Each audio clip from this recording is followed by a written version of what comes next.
Hey everybody, this is Ken from RecPro, and today we're going to go over how to install a dimmer switch.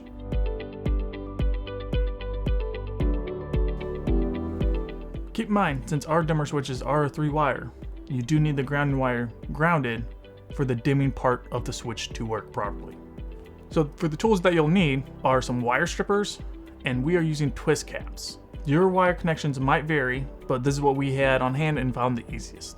This project should take you about 5 minutes. Let's get straight into it.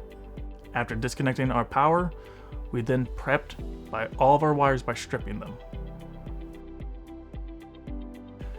At this point, we're going to connect our ground wire. All of our other ground wires are going to a turn block and they happen to be a free slot, so we're just going to use that slot.